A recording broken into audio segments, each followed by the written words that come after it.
Good evening, everyone. Good day as well, of course, to some people. My name is Rudy Page, and I'm really pleased that once again, we have our Professor, Neville Ying, and some great educators to join us. And our focus this evening is going to be around holistic education. And this is a subject very dear to the heart of Professor Ying. So without further ado, Professor Ying, the floor is yours.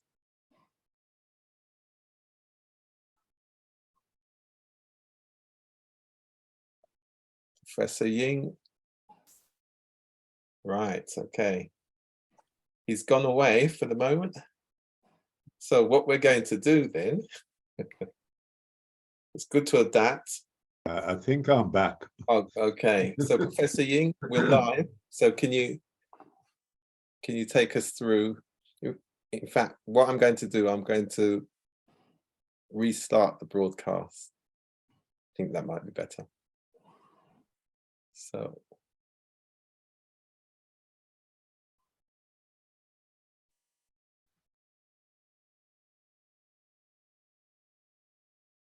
Good evening, good day, everyone, and welcome. My name is Rudy Page, and I'm really pleased once again we have Professor Neville Ying, who's going to be talking to us about holistic education. And we also have three educators who will also be making their contribution, and each one of those will introduce themselves as they come on. So without further ado, Professor Neville Ying, over to you, sir. Good evening or good day, wherever you are listening to this broadcast. And let me join Rudy in especially welcoming more educators who are joining in on this dialogue. This dialogue today is about something which is very near and dear to my heart, which is holistic education. And very passionate about this area, and I've been speaking and writing about it recently. So I think it's very useful today to have the educators from the UK join in this dialogue. And so I'll just make a couple of comments and then ask the other guests that are joining me today to give their perspectives and views on this very important topic. First of all, I look at holistic education as the total development of each person. And in the case of education institutions, it's speaking about the total development of each student. And this means that we are paying attention to both the personal and social development of the student, as well as their academic performance. Now, why is this important? So first of all, in terms of the three pillars of sustainable development, whether it be Jamaica or any of the host countries in which our diaspora members live, it provides opportunities for us to support three pillars of sustainability, which is people, the economy, and the environment. Secondly, in Jamaica, we are focusing right now on education transformation. And one of the expected outcomes of this transformation process is to deal effectively with social issues such as crime and violence and the area of unemployment among our youth. And so holistic education becomes very important from that perspective.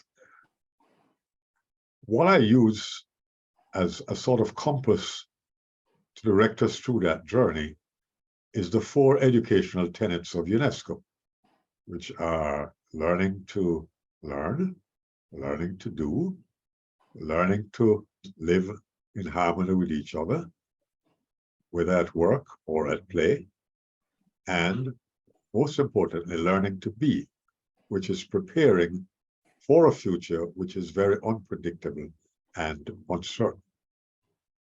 And so that's the rationale why I spend so much time and effort in encouraging all our educators to be part of this very important process, which is holistic education. And there are some particular things that I'll just get straight to that I would recommend. The first one I mentioned before, which is focus on the personal and social development, as well as the academic performance of students. And as educators, in order to do that, we need to be multifaceted, both in our academic subjects, as well as in social, recreational, and fun activities. And also use the word fun because we have to make education fun, not something boring. Yeah.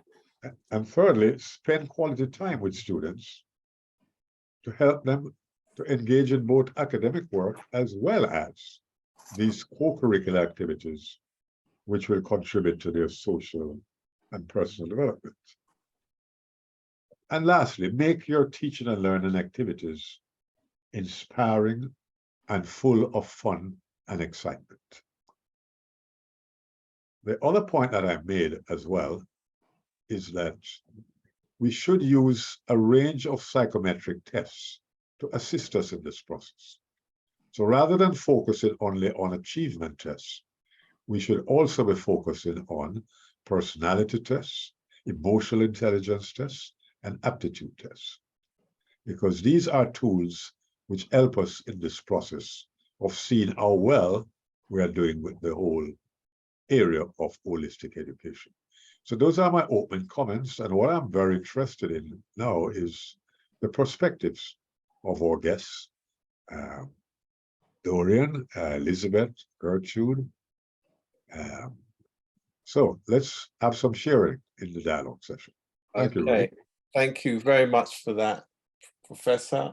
So I'm going to ask Dr. Dorian Wilson, Middlesex University, also co-chair of the Synergy Forum, to give us her perspective and a question for Professor. Over to you, Dorian. You're on mute. I do apologize.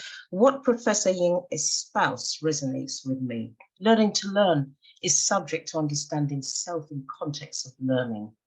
And for us to teach children, we catch them early when they're young. So it becomes second nature to understand self, not just having an outward perspective of what learning is about, what you learn from the book, what you listen and hear from the teacher, but understanding how does it relate to me? And for example, I'm drawing on the work of Honey and Mumford, preferred learning styles, as one of the psychometric tests, just one of many. Yep, where Honey and Mumford said that each person comprises of 4 preferred learning styles. They say preferred. I argue that we inherit them. So, as you know, my fellow educators here, the activist, the reflector, the theorist, the pragmatist, and having insight to which one we assign to or reflects who we are as a dominant. But we have all 4, but it depends on which ones that are more dominant. I'll use myself as an example. I'm dominated by the activists. The highest you can rate is 20 out of 20. I'm 20 activists and I'm 19 reflector. And then my next is 15 pragmatist and 11 theorists. So I'm more inclined to be the activist. I talk as a child on reflection. Now I understand why I was often in trouble at my Catholic school, where I would point out to my nuns, teachers, Sister Mary, I think Johnny wants to go to the toilet, because activist children tend to be more assertive. They do talk, yeah? And the reflector in me needs to understand, make sense, problem solve, and so forth. So as a child, I was not aware of this psychometric insight to understand why it was. I tend to stand up, be in the forefront, be more spontaneous and responsive to change, and so forth, be competitive, good at sports, and so forth. Typifies the activist child, who tends to be more of the extrovert on balance, but also reflects the similarity between the activist child and the pragmatist, hence the relevance of psychometric testing. So a child and we as educators can help a child understand self in context, to know how to learn. So my question to Professor Ying, is this a psychometric test that you're familiar with? And equally, have you ever applied it in context, in relation to yourself, for example? Okay, let's start at the bottom question. Have I tried it? Yes. Well, in my work with what I call aspiring principals, we have a program at the university, which is jointly done by the National College for Educational Leadership. And in fact, that program is now a requirement for you to be appointed as a principal. And so I teach what is called a transformational leadership component of that program. And one of the first exercises I take my participants through is what I call getting to know me. And by the way, I should inform you that I'm actually a psychometrician as well, among my other skills. So I actually construct tests of different types. And I actually use my students at the university to pilot test them. I've been doing this for the last about 8 years. But one of the first tests that I use is in the Getting to Know Me series is to find out, I ask you just probably 3 or 4 questions actually. The first one is aimed at finding out, what is my center of influence as a leader? Is it something that I'm born with? Is it my personality? Is it a position that I hold? And I make the differentiation to them about what is called positional power, meaning that you're probably effective as a leader because you're a principal. But if you no longer have that position, you probably lose that power. Whereas if it's something about your expertise or your personality, then that is something that lasts with you forever. The other part of the test deal with, what are your motivators?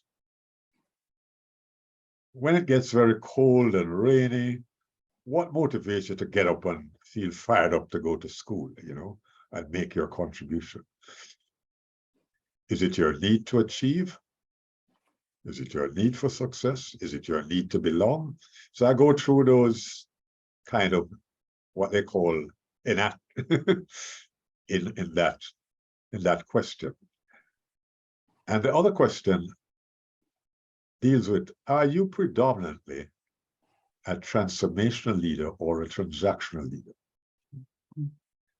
And so that's one of the tests that I use. Brilliant. Can I just add very quickly before we move on to the others? And I go on to others as you ask questions. So just listening to you, making reference to the test that you use, there's one test that I created called If You Were Me and I Were You. Because my belief from my studies and others is that culture and cultural awareness is the wraparound, is the cloak that we wear wherever we go. We never take it off. We step into others' cultures, but we have to understand our culture in context. Also, the core commonly shared value for all is respect, but respect is culturally situated. So again, to understand somebody's respect in context, whether it's in or out of the classroom, you have to understand the culture and vice versa. So psychometrics should also relate to culture. I'm probably stating the obvious here, but it's so easy to take it for granted that we are culturally aware. Many of the times that we're not, because we take our culture for granted and judge others based on our cultural lens that shapes our values and beliefs in context. Well, as you know, in the whole area of psychometric, we speak about culture fear tests. But let me just get to a very specific question, which is, do you have something that we could each share out of this discussion? Because I would love to see. I have Professor, you probably would love to see mine. Absolutely. One of the follow-up actions from this. They work. And I've also written a diversity best practice teaching and learning toolkit for educators, so they know how best to adopt an inclusive approach for diverse learners in the classroom. But I've also written one for industry and so. Okay. What we're doing, Rudy, is Professor Ying. identifying some key resource persons now Right. after the session that we can stay in touch with. Right, Professor Ying, we're going to do that. Let us take us through the session. So, and now I'd like to bring on Elizabeth Kofi Rope, and she's a leading teacher at Kingfisher Primary Academy in Enfield in London. Also, Elizabeth is the co-chair for the Windrush Anchor Heritage Education Programme, Beacon of Hope and Community Helpers. So Elizabeth, the same for you, please. Your perspective on what the professor has said, and with your question at the end. Thank you. Okay. Everything that the professor has shared, again, as Dr. Doreen has mentioned, it really resonates to my practice as an educator.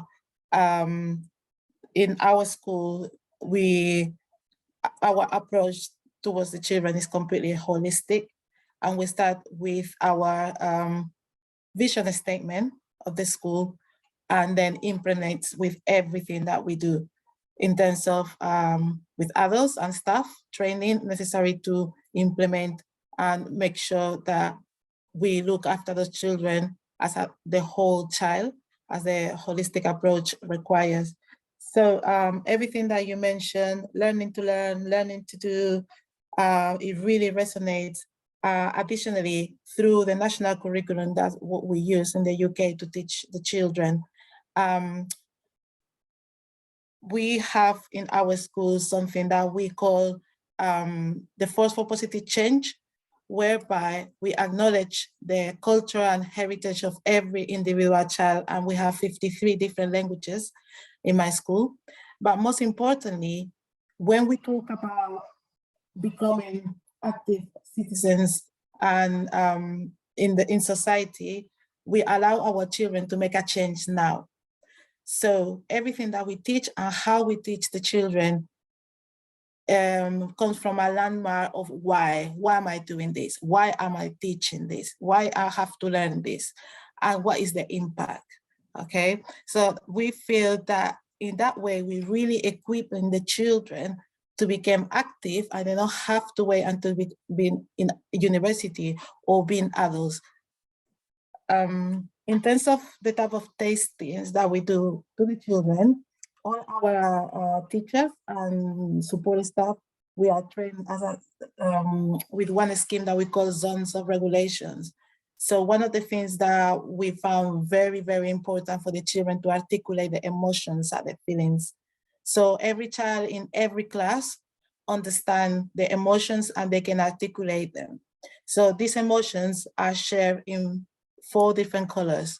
As they walk into the classroom, they will tell me, "Miss, I'm feeling a bit red." So that means that you're a bit angry or something happened at home, and they put the name in the red zone. The ultimate challenge is to reach to the green zone. So we have strategies. What are you going to do to reach? We teach them strategies. What are you going to do to reach to the green zone? So that emotional regulation will have an impact in the attainment. You can't teach a child if he's unhappy. And unfortunately, in the areas that I teach, they are highly deprived areas where the parents and the families have high needs. And it's important for the children that understand that if you have a red day, it's okay, because you can change it. You can become green doing the strategies that we have taught you. So sorry, I had to bring it down to, to my area with the little ones. We don't have a specific psychometric test, but what we do, we measure the happiness. And in the last report of happiness, I don't know that you're familiar with it, UK children come up with the most unhappiest children in Europe. So we have a lot of work, even though this approach of holistic approach has been implemented for many, many, many years here in Europe. We're still having the most unhappy children, in Europe. So there is a lot of work in terms of social and personal development. We're working on it. We constantly looking different strategies, but there is a common cause of unhappiness as well on the achievement in the UK right now, especially for Black children. And if you look at the report that come out today, is the common denominator is racism and low expectations that have to come into the picture. So Okay, Elizabeth, thanks for that. And what is your question for Professor based on his? My question for the professor would be, in terms of looking at early years primary school children, what will be, or what system or implementation will you put in place to continue or improve this holistic approach?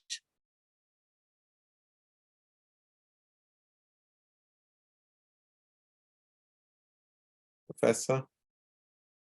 Right, until Professor's ready, I think I'm going to ask Dorian for her perspective on that question from Elizabeth.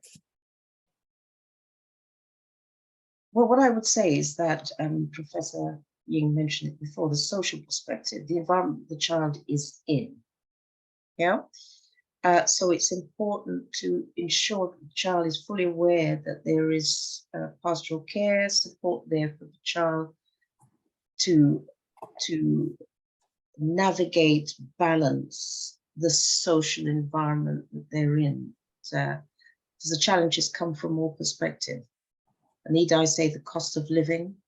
Yeah. So a lot of children where, again, recent research has shown that a lot of children are going without meals. They're skipping meals because they have no choice. And young brains need to be fed nutritionally to be able to learn.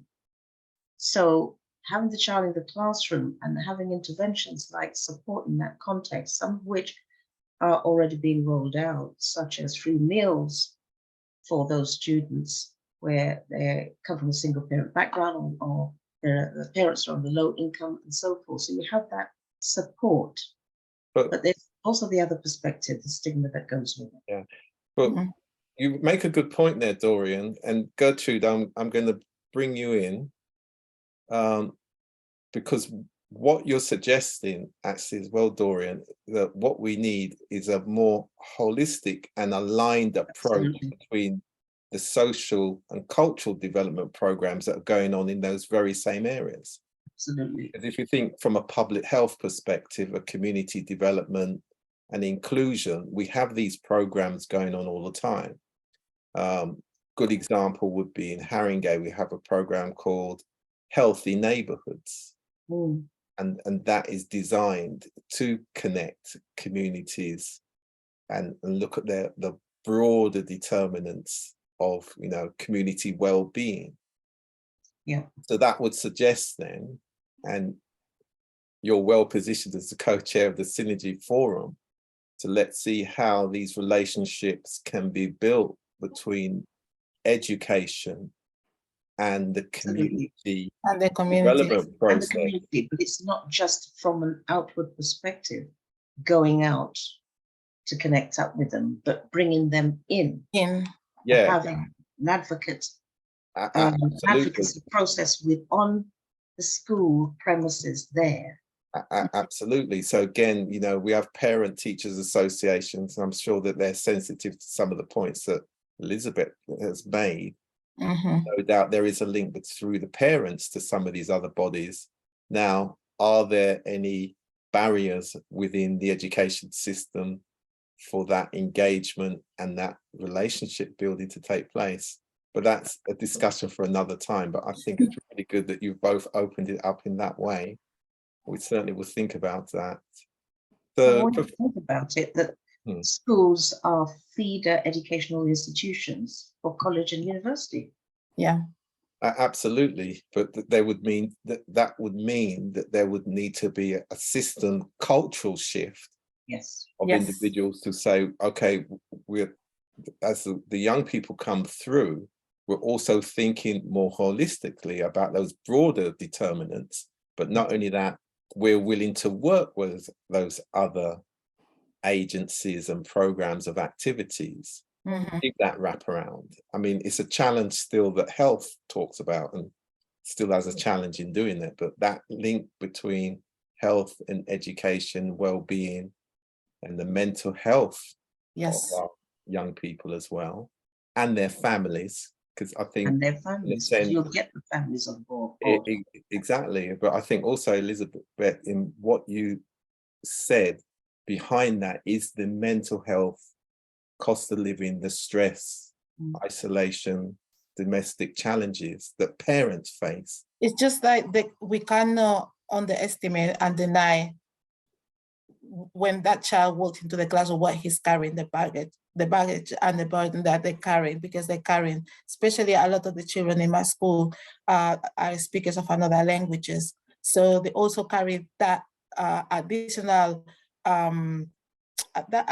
additional duty of support their parents with the language. So if they have a GP appointment, the children will accompany their parents and translate for them, you know. So when they're in the school, we ask them to be children, but when they are outside, they almost are adults, you know. They look after the siblings, they look after their parents. So it's just like, I think that one of the most important things that we haven't mentioned is that relationship, building positive relationships with those kids and get to know them individually. Because just because you're given the same education, or you're expecting to give that education to all the children, it doesn't mean that you're treating them equally.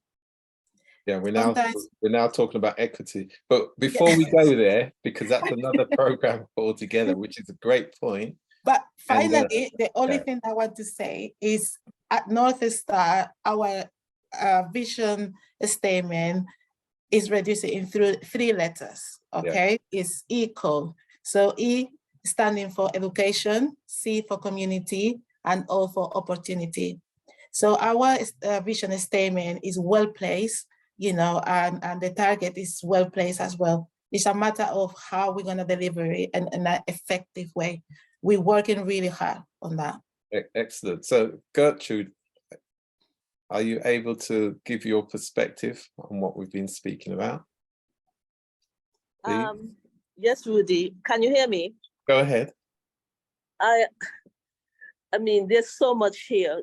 The one thing that jumped out at me from the professor's opening remarks was fun activities and catch them early.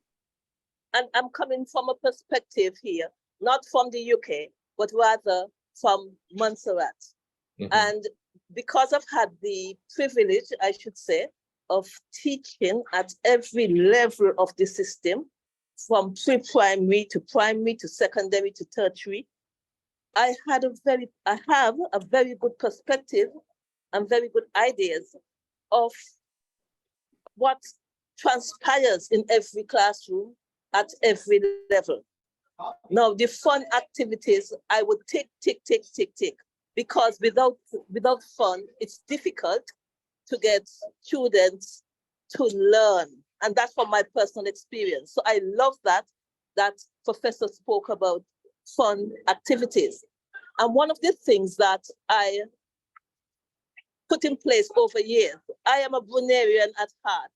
I love the Brunerian principle that says anybody can learn anything at any time, given the right intellectual environment. And that's what I have done over time. That's what I'm still doing when I do get the opportunity to do that. Because if you recognize this Brunerian principle, you will be able to tailor your teaching and learning activities in a way that benefits everybody, regardless of the level that they're at. I also want to make reference to Professor Chinipa's idea of the holistic education, where he talked about that whole child. But what I find from my little experience in primary schools in England, that teachers do not have that healthy level of autonomy to do this.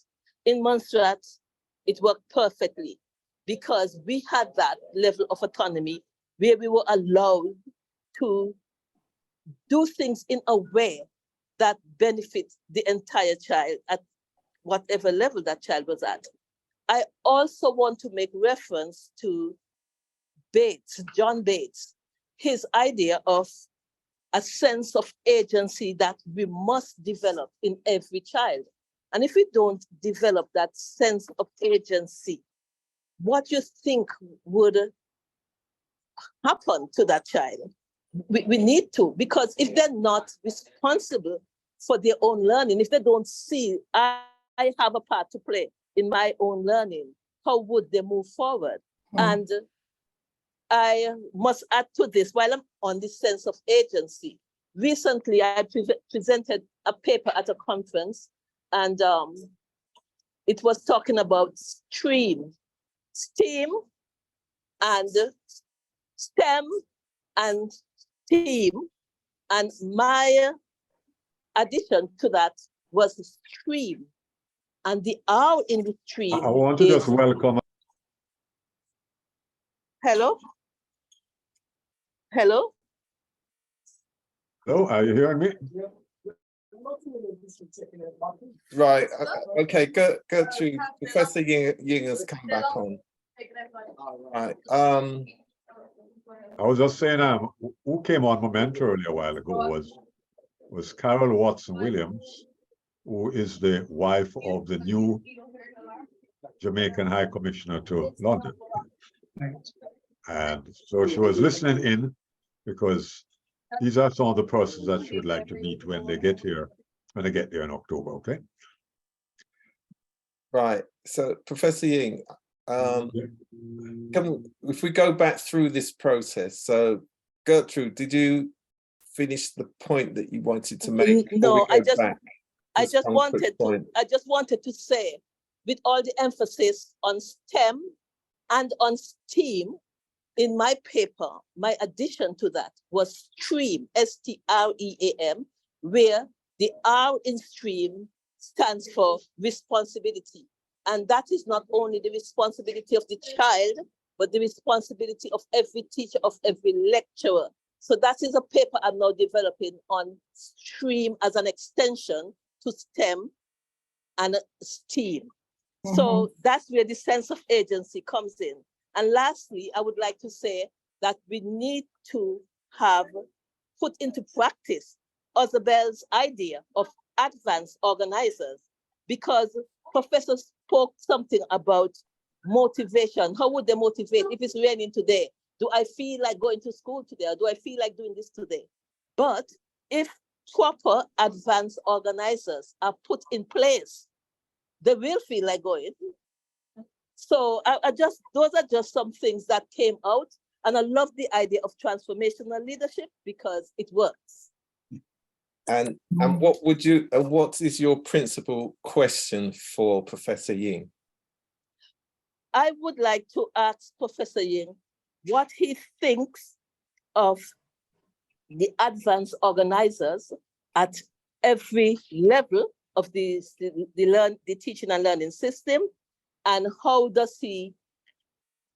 would he as an educator not just conceptualize but concretize it at his level?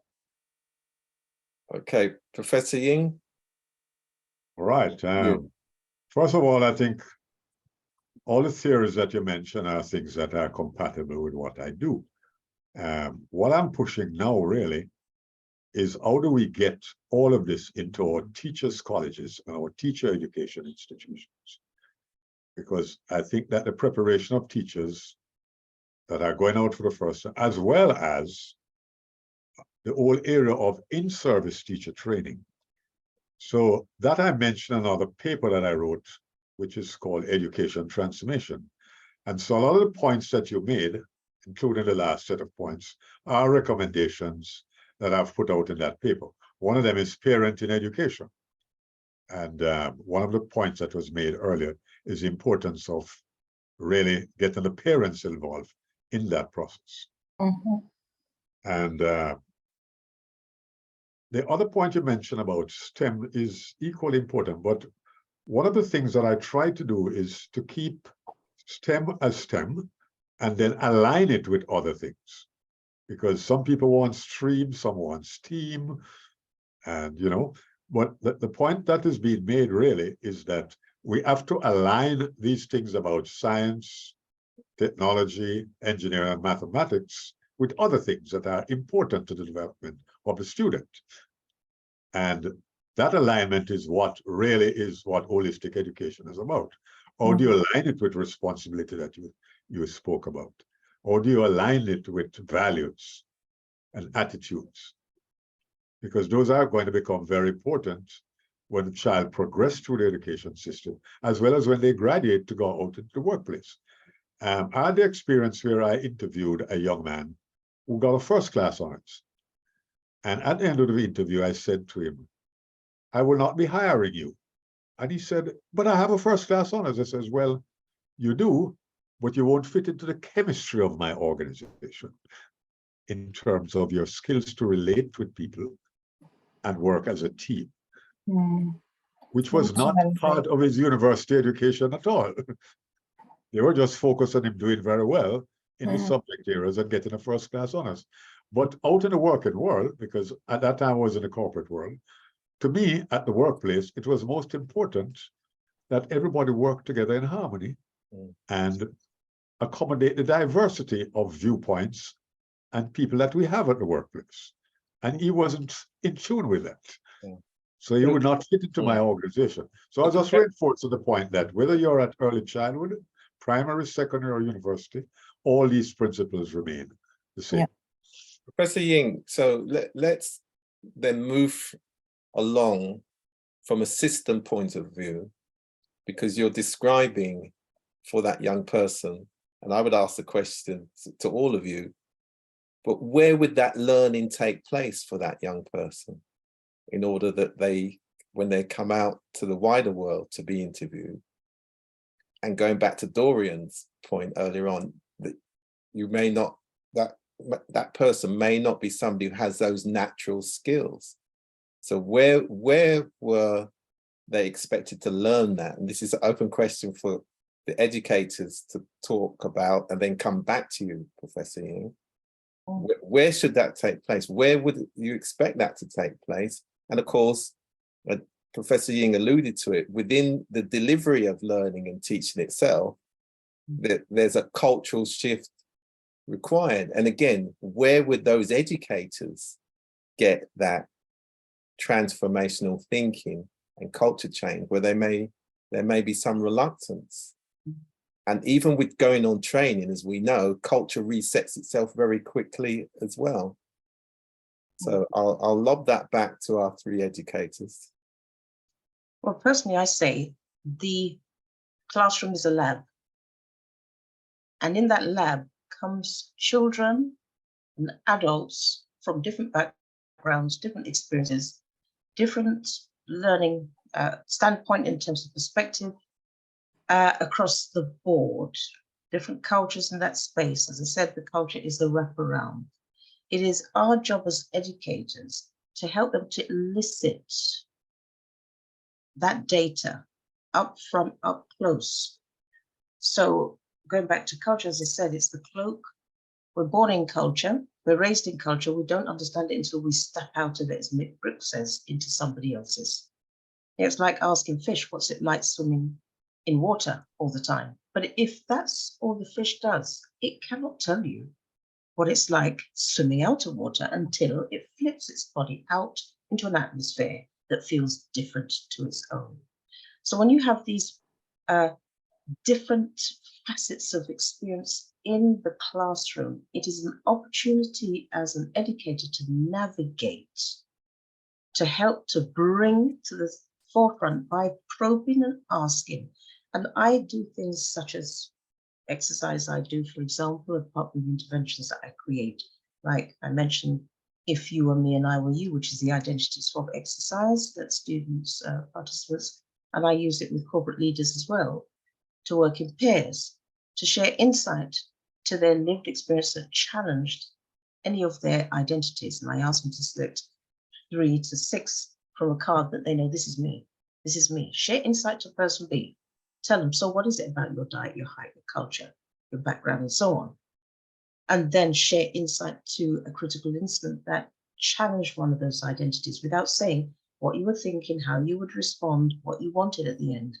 But say to the other person, you are now me in that experience and then lead them through the experience and then stop at each critical point and ask the question, pose questions. What would be going through your minds? Yeah, what would be going through your mind? How would you respond? What do you want? What would you like to have happened at the end? And this probes the need to reflect in depth to make sense, this reflexivity to understand self in context and put different scenarios is what I do in the classroom with the various interventions, some of which are fun, like the diversity hop exercise that I created, that shares insight to different cultures from a perspective that one would not normally know about. Or you assume, you hear participants saying, I had no idea, and this is my culture. Yeah? National drink, national sport, hero, leader, historical information, and so forth. You share that in the classroom. And if you start and trigger those buttons, and you start that learning process where people begin to think from another perspective, language, I say, words are very powerful metaphors. And I get them to challenge each other in an environment of respect, such as, oh, you speak very good English. Could be an undertone to, I'm looking at somebody that to me does not look English.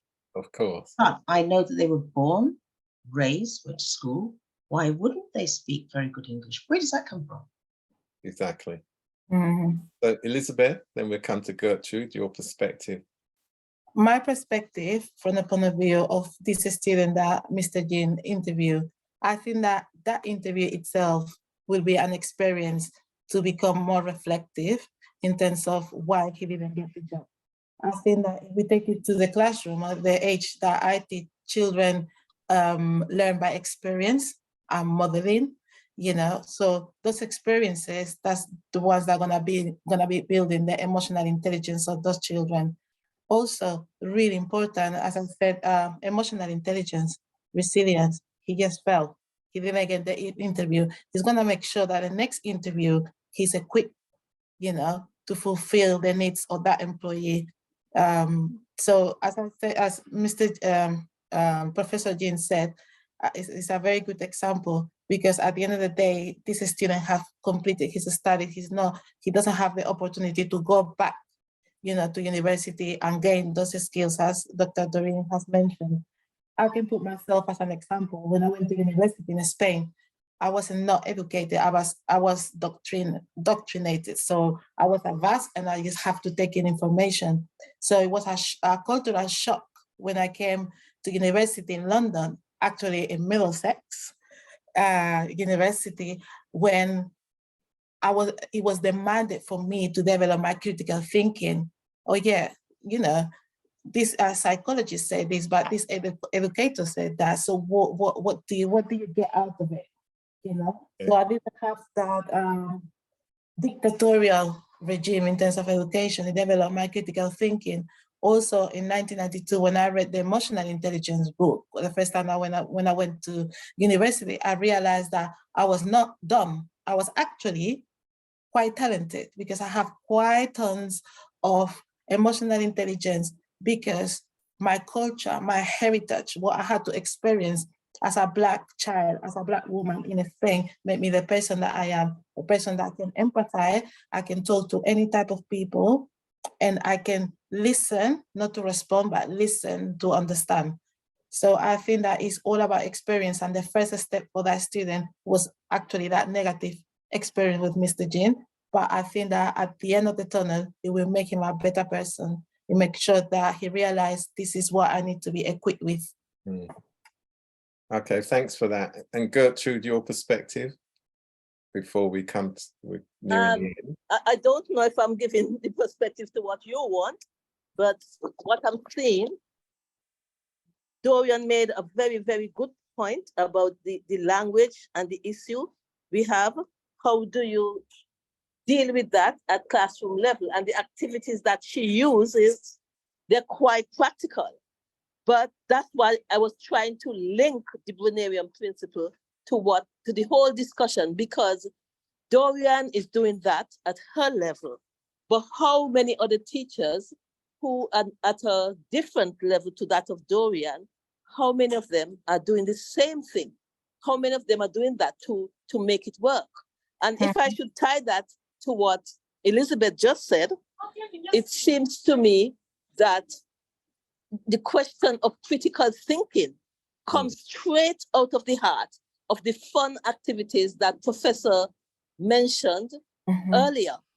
Because if you do fun activities with children and you are involved with that, and you allow them a sense of agency, you allow that sense of agency to develop within the fun activities, then critical thinking and critical analysis becomes so much more, it's easier for them because they just slide from one activity to the other activity. So I think that both Dorian and Elizabeth made some very valid points, but both of them are tied to these principles. Because I have worked at all these levels, I've seen them at play and at work, and they're really good. Thanks for that. And my challenge.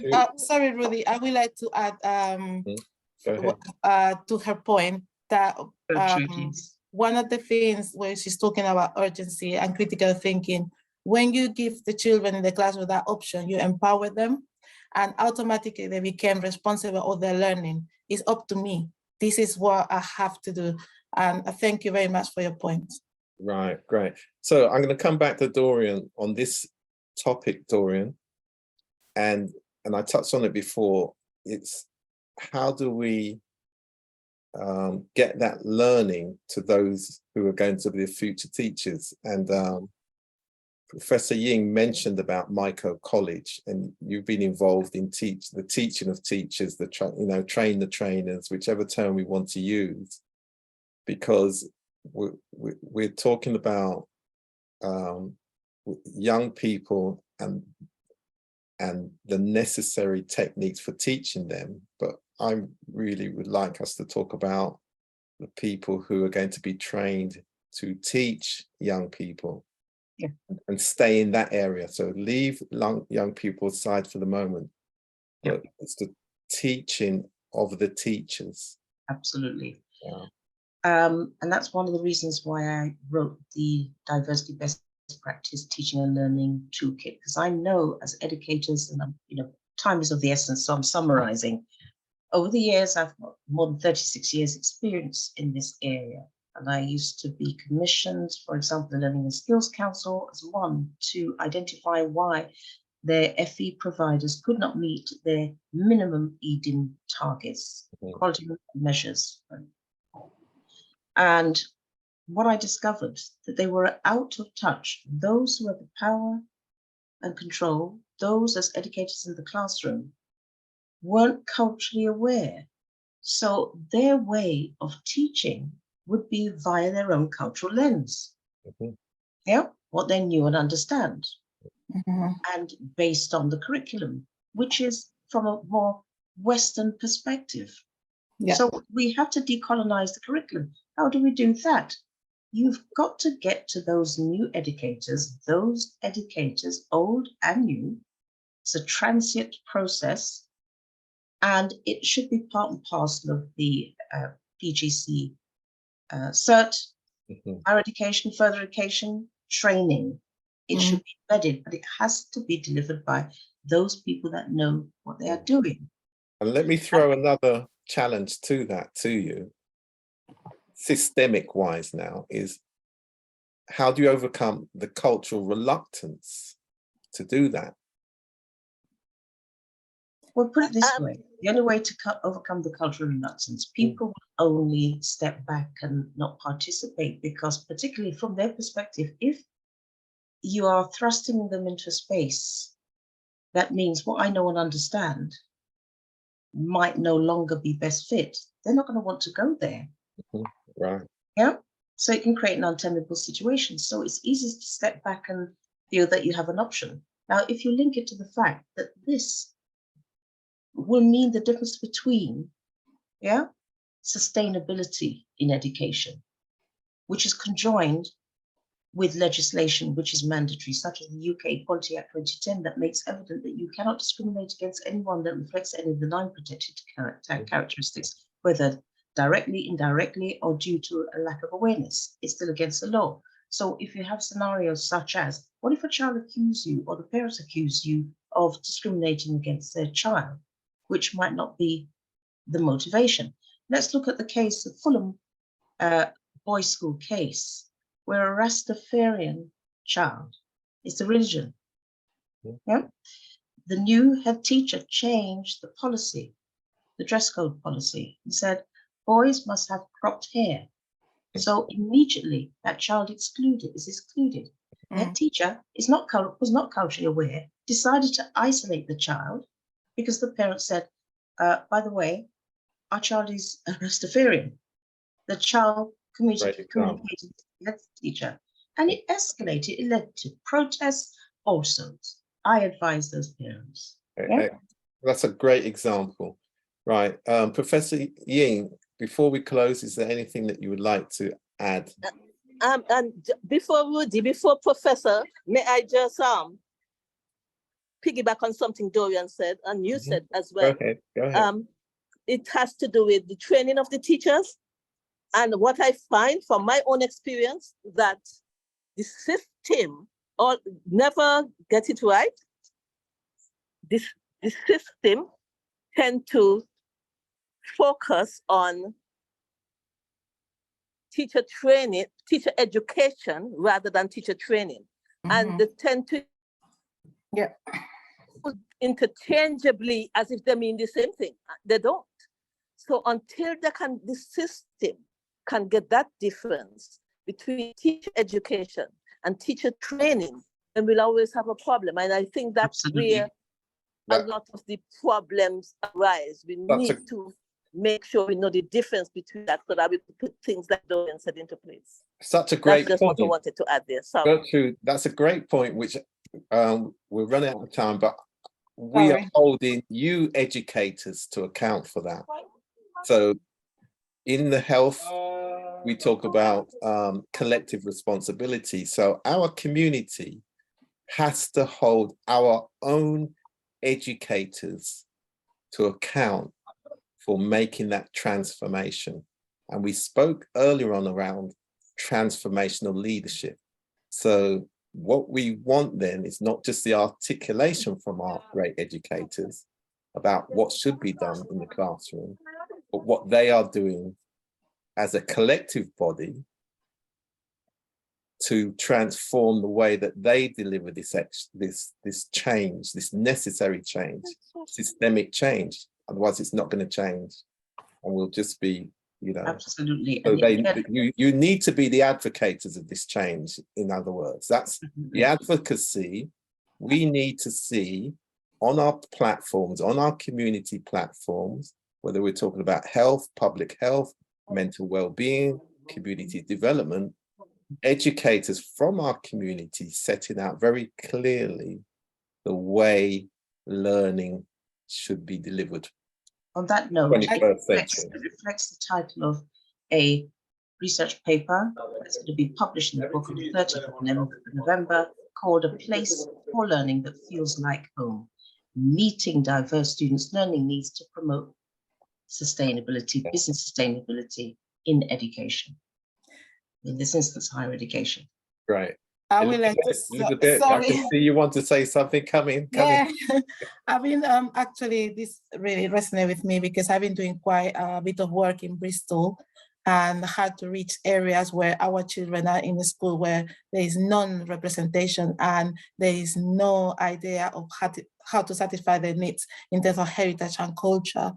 And one of the key tools that I have used when I deliver these trainings is to shift, first of all, not to blame anyone. We're educating children, and the children are at the core of anything. And I think that shift have helped educators not to feel guilty of not being teaching properly. You can't teach something that you don't know. So we have to gather together, create those networks within our communities, but also we have to spread out and bring the big elephant into the room and have those difficult conversations with our peers, you know. Otherwise, we cannot do it on our own because we are not in an isolated society. We have to bring it into the picture and educate them. Having said that, the PGC teaching training is not equipped to satisfy the needs, not even SEND children and no diverse and multicultural classrooms. It's not enough. All my training has been right after, you know, I finished my PGC, and because you have those realities in the classroom and you need to be equipped to satisfy the needs of those children. But as I said, we have to keep working together, but also spread out and share the knowledge because our peers need it. Absolutely. So I'm going to call Professor Ying one more time. And if he's not here. Yeah, man, I'm right here. Okay, so Professor Ying, you've heard the last section from our educators. Could you give us your final response before we close this? Well, let me give a very non-educational response. Wow. This has been such a wonderful exchange of ideas. You know, it amazed me listening that with just 3 or 4 persons, the kind of powerful information sharing that took place in the last couple of minutes. And so, first of all, I want to thank Gertrude, Elizabeth, and Dorian for, you know, some excellent nuggets that have been passed on. And what I'm looking forward to is where do we go from here with a wonderful discussion like this? Mm-hmm. And the first thing that came to my mind is, can we use this as a catalyst for forming a knowledge network around like holistic education? Yes. Because I hear that Dorian and others might have papers they want to share, information. So I would like us outside of this meeting, Rudy, to see how we could get this knowledge network established and, you know, invite other people to join in. There is Carol coming on. Yeah, and Professor Ying, the way we will do it, as I mentioned at the top of the program, the Windrush Anchor Heritage Education Program is designed for that. And as I mentioned, we have Elizabeth with her school. She leads the Beacon of Hope element when it comes to educational exchange. And then Dorian being the co-chair of the Synergy Forum, and we touched on the training of trainers from a system perspective. So it's already locked into the overall Windrush Anchor Heritage Education Program. And of course, with Gertrude, she delivered a great session recently in terms of how to teach poetry, which could also be songwriting as well. Mm-hmm. So within this whole system that we've developed, absolutely, that knowledge transfer, but more importantly, knowledge sharing, mm-hmm. cultural learning from a system perspective, the skills are here, and there are others who will join us. Okay, that's right. But before I get into that, I just want to welcome Carol Watson-Williams again. Absolutely. Good evening. Carol, if you can hear us, you can just say hi. You'd like to say a few words, Carol? Hello, Carol. Welcome. Hello. And we'd be interested in your perspective as well. Thanks so much. Carol is just our guest because she's the wife of our new High Commissioner from Jamaica. Good to meet you. We joined you in London in the beginning of October. And yes. I just wanted her to start meeting some influential persons while she's there. You know, her husband will be working and Carl will have a lot of free time. Fabulous. So I wonder. Are we able to have you as the patron of this knowledge network, educational network that Professor Ying will be on with the rest of us? Don't put on a spot yet, Rudy. I mean. Yes, but you know, we're always open. Of course. I will say that we're always open. Yeah. So it's nice meeting everyone. Nice meeting you too. Nice meeting you. And I hope I'll have the opportunity to meet you in person. Oh, that would be fantastic. That would be great. I think we would really enjoy that. Yes. Well, Carol, on that I'm going to note- give you the task of working with Rudy and these ladies in terms of starting the elements of a knowledge network on this area, you know. Yeah, I strongly believe in knowledge networks, actually, because absolutely. through things like Zoom and all that, it's very easy to keep in touch and exchange ideas. Yes. But there are some other immediate opportunities coming up, which I'll talk with Rudy about off air, that he can get back to you. There is an Okay. early childhood conference coming up at MICO on the 12th of October. And some of the things that Elizabeth mentioned about, I like the practical idea about, or you pull out and discuss and get students to interact around their emotions. Now, those are very practical, down-to-earth things. On the other hand, Dorian have some very, interesting perspectives that can be shared from a research point of view. And then Gertrude has had the opportunity of working from early childhood right through the tertiary. So what I'll try to do is to link these resource persons with different events that are happening. And so the one coming up October 12, I'll see to what extent some of these ideas get integrated. I also have a meeting scheduled with the executive of the Jamaica Teachers Association. And so when that occurs, again, I will try to incorporate this because Carl will tell you I'm an action person, Yes. I don't just deal with Good. theory. Good to know. And Rudy will tell you that too. I really get out there and get my hands dirty in terms of getting things done. Yeah. And You certainly do. And we're used to here as well, just to say that we're used to having knowledge sharing symposiums. Oh, absolutely. Good. One of the things that we did at Imperial College London, and I can send you some of the background documents. well, you have my high commissioner with you. You have Carol. Yeah. Her But I husband don't will be know. doing other things, but Right. Carol and myself will be doing the real stuff. Excellent. Well, I have different interventions. I just mentioned the identity swap exercise. I mentioned the diversity best practice teaching and learning toolkits to decolonize the curriculum, to enable educators to know how to adopt an inclusive approach to teaching diverse learners historically and so on. And it shares insight to different cultures, the taboos, the behaviors, how they manifest, how respect manifests in the classroom and out of the classroom. But I have many. I've tried and tested them across the way. As I said, industry, I brought them into the Bank of England. I was invited in to share them. Deloitte's. You EY, have money, Dorian? The word money interests me quite a bit. Which one? Yeah. And the other important point, Money. the other Money. important point to this, I think, We can also from discuss what Dorian has said, again, from a system perspective, and I don't want us to lose that because that's how we're going to deliver overall impact, is what Dorian's work can be adapted as toolkits. Yes. And then translated into learning system learning sessions, because as I keep saying, we have to think about those who are delivering the learning to the young people, not just talking about the deficit of skills of the young people, because if our trainers and leaders do not understand the 21st century cultural learning and skills of collaboration, creativity, communication, critical thinking, how is that going to be translated for those young people who have to compete in the world out there? And this is Rudy, I couldn't end without inviting them to take a look at my recent book on servant leadership and transformation in motion, because a lot of these topics I've dealt with in that book.